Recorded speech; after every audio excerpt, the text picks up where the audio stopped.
Ah yes, the base jumper.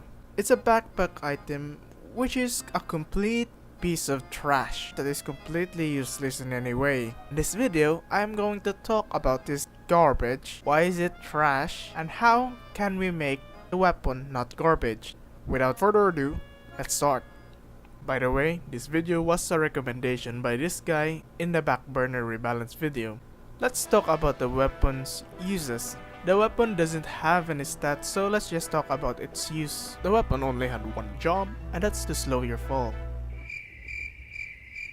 That's it. There's no other use for the weapon and hardly even use for mobility. And with its current stat, only one weapon is suitable to equip with it, and that's the airstrike. Well yes, we can use the other weapons, but there are no other weapons that stand out compared to the airstrike when using the base jumper, and that's a bad sign. If only one weapon which is suitable to be paired with this weapon is not worth nothing if one of the weapon is not even equipped. And if you forgot that Demo can use this item as well, that's a bad sign. Demo doesn't have any weapons that is compatible to use with this weapon. So how can we make this weapon more usable, predictable, or compatible to any weapons? Or I'll make this into three main groups, which is the purpose, the predictability, and the compatibility. There's only one thing that I want this weapon to be used at, and that's mobility. Let's start with the first problem, which is the purpose. Well, slowing your fall down is a good thing, but it's not quite enough. I want the weapon to be helpful in mobility, which soldiers and demos are the only classes that has high mobility. I want to make the user to move faster while they are midair. The speed limit which the class can move is about 150%, which is faster than the scout but slower than the babyface blaster.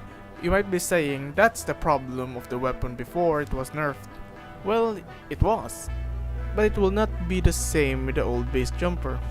When you activate the base jumper in midair, your full velocity will drop to 0.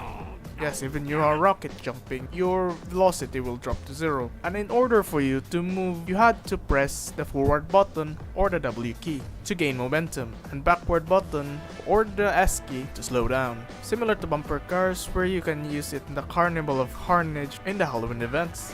You're able to move forward by pressing W and slow down pressing S. But when you press W, you will not instantly go to 0 to 150%. No, instead, you will go slowly from 0 to 50 to 100 up to 150, just around 3 seconds. The weapon will be a good choice for a safe and fast rollout. What about strafing? And that's the second problem, which is the predictability. The old base jumper can strafe, which was a big problem. The weapon can easily dodge incoming attacks by just strafing alone, and my idea is to remove the left and right button, or the A and D key. By removing the strafing buttons, now the weapon cannot strafe, and you can only move in one direction. Now you are really easy to predict. When your velocity is maxed out, you will have a hard time slowing down, so if you're in a collision with a rocket, you will not be able to dodge that. How to steer?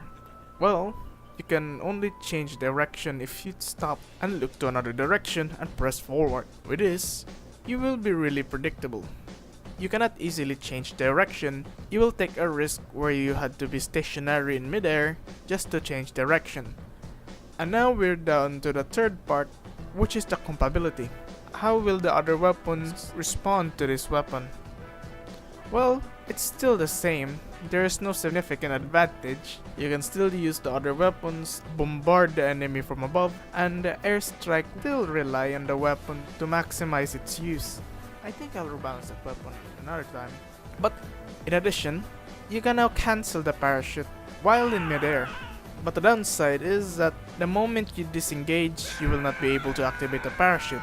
You will only be able to use the parachute again once you land on the ground.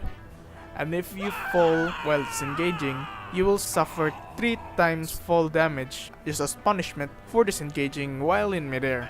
In short, the weapon will have a fast move speed when activated, but your velocity when parachute is activated, your move speed will drop to 0, and pressing W will slowly accelerate to 150 move speed.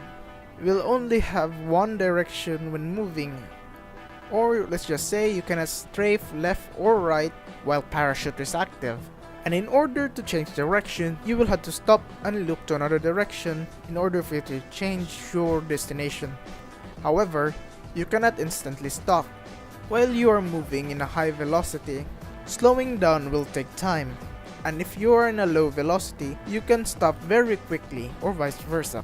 Or let's just say you are using bumper cars in mid-air and you cannot strafe. Overall, the weapon will not be as useless as before.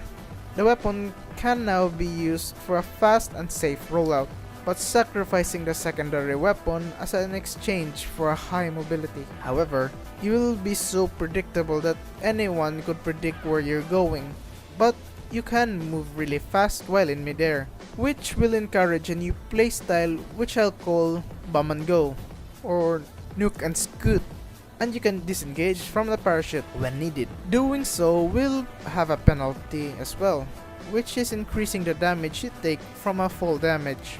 Well, that is all. Everything in this video is just my opinion, and that is all. Thank you guys for watching this video, and do let me know if this idea is balanced or not. Tell me down in the comment section below. And tell me if you had any suggestion on what weapon I should rebalance next. Bye guys.